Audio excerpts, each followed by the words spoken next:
Kenaikan sejumlah harga kebutuhan pokok seperti beras dan sayuran membuat pelaku usaha warung Tegal harus memutar otak. Pedagang makanan lauk pauk siap saji ini berencana menaikkan harga agar usahanya tidak merugi akibat melonjaknya harga sejumlah komoditas pangan. Dilansir oleh CNBC Indonesia.com, Ketua Koperasi Warteg Nusantara Mukhroni mengatakan kenaikan harga pada sayuran bisa menjadi tantangan bagi usaha warteg karena sayuran merupakan salah satu bahan makanan utama dalam hidangan yang mereka sajikan. Mukhroni menambahkan ada peluang untuk menaikkan harga makanan di warteg. Para pedagang makanan lauk pauk siap saji ini diminta untuk memantau harga di pasar secara berkala untuk mengetahui tren harga. Jika harus menaikkan harga, diharapkan para pengusaha warteg menginformasikan kepada pelanggan.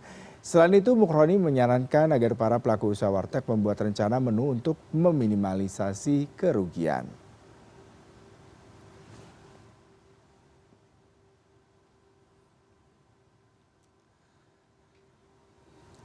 Kenaikan harga bahan pokok membuat sejumlah pedagang kuliner, termasuk warteg, pusing tujuh keliling.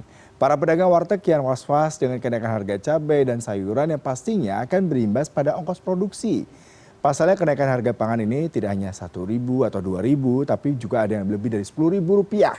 Mau tak mau, pengusaha warteg harus putar otak antara memilih menaikkan harga dagangannya atau mengurangi jumlah porsi yang dijual. Nah, siap-siap nih bagi Anda yang selama ini penggemar warteg karena cita rasa enak dan ramah di kantong untuk menganggarkan dana lebih. Atau nih dari para pengusaha warteg punya cara untuk mensiasati hal ini. Untuk membahas ini telah hadir melalui sambungan virtual Mukhroni, Ketua Koperasi Warteg Nusantara. Selamat pagi Pak. Selamat pagi, tidak. Ya Pak, ini harganya melonjak terus ya, kebutuhan dari sayur mayur terutama cabai selain beras. Nah bagaimana nih keluhan pengusaha warteg yang didengar oleh Bapak sejauh ini? Ya, memang ini sangat mudah. Dan pertama ini naiknya spontan. Ya. Kalau kami itu bukan naikkan, tapi jatuh harga. Karena kemarin saya kebetulan sedang ada acara di Bandung. Nusantara.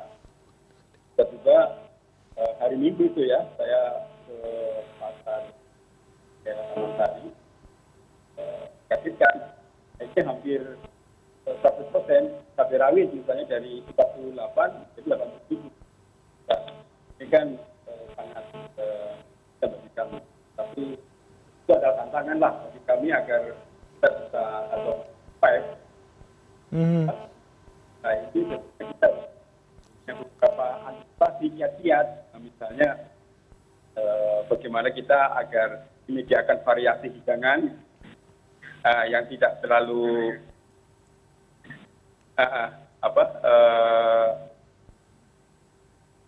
misalnya tergantung pada cabai itu, Mas Yuda. Jadi kita perlu diversifikasi menu. Terus yang kedua kita perlu memasok alternatif. Jadi artinya bahwa kita bernegosiasi dengan pemasok cabai misalnya dari daerah-daerah yang lain yang memang harganya terjangkau gitu kan. Terus menggunakan bahan pengganti. Artinya kita bisa mengganti cabai yang rasa pedas dengan beberapa seperti lada hitam, cabai, dan lain sebagainya. Yang seterusnya kita mengurangi porsi, karena dengan mengurangi porsi kita bisa menghemat dengan efektif biaya, mengurangi pemborosan. Terus promosi menu alternatif itu Mas ya, kita mempromosikan kepada pelanggan agar tidak tergantung pada cabai. Terus kita memantau tentunya ya dengan di pasar-pasar mana yang lebih terjangkau sehingga para pedagang warteg bisa membeli di pasar yang kelihatannya harganya tidak naik gratis. Terus yang kita antisipasi dengan sekarang ini yang naiknya harga cabai. Iya, Bapak kalau tadi semua yang Bapak paparkan itu sepertinya yang putar otak tuh benar-benar para pengusaha warteg ya Pak ya. Harus mencari pemasok yang lebih murah, harus cari alternatif menu makanan, kemudian juga mencari bumbu yang pengganti cabai gitu ya Pak. Nah kondisi ini sepertinya selalu berulang. Kalau kita bicara kasus kenaikan harga LPG juga mengakibatkan efek domino kepada pengusaha warteg. Kemudian juga minyak goreng, beras. Nah ini berarti kita bicara warteg nih bisnis yang sangat fragile terkait dengan harga komoditi ya Pak ya. Kedepannya seperti Betul. apa nih Pak? Kebijakan yang pastinya sangat fleksibel, mudah applicable sehingga tidak harus membuat pedagang warteg yang sebenarnya simpel jadi ribet nih Pak dengan segala macam adjustment ini Pak. Iya, memang ini kan juga kenaikan harga ini membuat kita ini kadang-kala terkejut Mas ya, karena tiba-tiba ini. Cuma memang kita sudah diberitahu ada beberapa misalnya kayak El Nino dan banyak terus kondisi global gitu kan, banyak beberapa negara yang perang dan sebagainya. Tapi memang kita mengharap pada pemerintah agar kita menyediakan bahan sembako yang murah gitu, Mas Yuda. Dan ini terus kita lakukan agar pemerintah paling tidak misalnya mensubsidi. Ya. Satu. Yang kedua adalah mengadakan operasi pasar, Mas. Ya. Sehingga ketika harga naik, kita bisa mendapatkan harga-harga dari pemerintah yang terjangkau. Karena kalau kita ini diberikan pasar bebas, tentunya warteg nggak akan mendapatkan harga yang terjangkau, Mas. Misalnya kita dengan mendapatkan cabai atau sayuran yang lain dilepas oleh pemerintah dengan harga pasar bebas, ya bisa-bisa kita nanti pada bangkrut. Karena pertama kondisi ekonomi kita juga belum pulih semuanya, Mas. Artinya misalnya daya beli masyarakat bawah ini masih belum pulih, banyak PHK dan sebagainya. Nah ini juga mengurangi pendapatan kita, apalagi dengan misalnya kita mendapatkan harga yang mahal. Nah, kita mau jual berapa dengan kondisi masyarakat pendapatannya yang belum pulih dan banyak yang kena PHK. Ini tentunya pemerintah memperhatikanlah kondisi harga-harga sembako ini, terutama untuk warteg ini, Mas. Iya, Pak, ini apakah pendampingan terutama dari koperasi terkait dengan bagaimana mereka tadi berinovasi, kemudian juga memberikan rekomendasi ke pemerintah terkait dengan adanya subsidi, kemudian juga ada tanggung jawab pemerintah terkait dengan bagaimana memberikan angin segar terkait dengan harga bagi para pengusaha warteg sejauh ini sudah seperti apa, Pak? Ya, Mas Huda, ya kita memberikan beberapa alternatif ya. Misalnya kepada teman-teman warteg, misalnya coba deh menggabungkan cabai dengan bahan lain yang lebih terjangkau atau berlimpah. Itu kan tadi misalnya kayak lada, jahe yang rasanya agak pedas.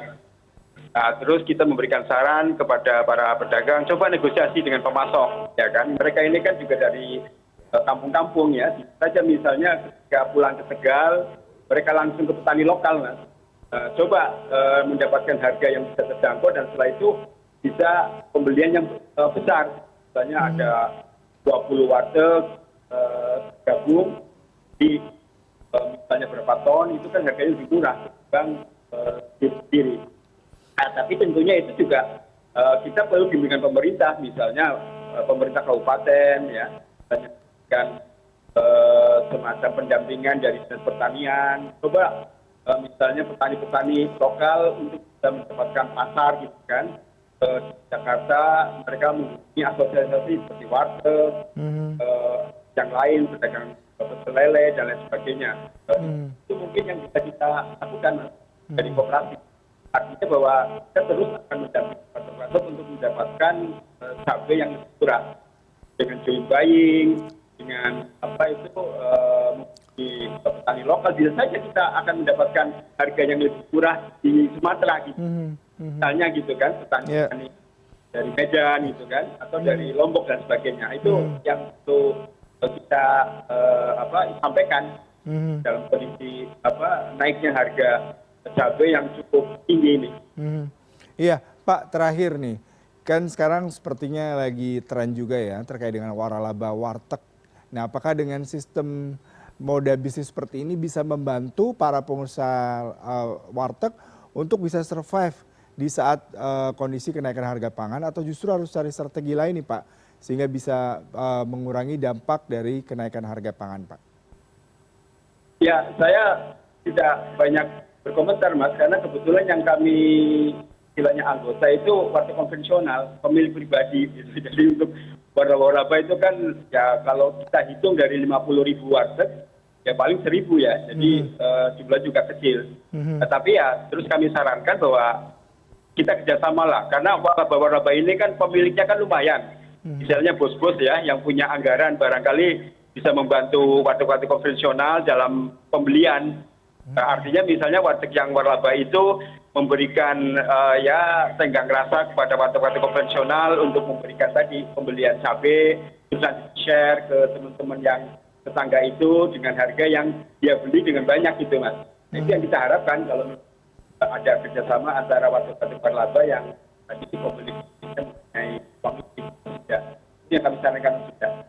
Baik Pak Mukroni, Ketua Koperasi Warteg Nusantara, terima kasih Pak. Semoga bisa dicarikan solusi tepat untuk juga melindungi nasib para pedagang warteg ya tadi jumlahnya sampai puluhan ribu ya Pak di Indonesia.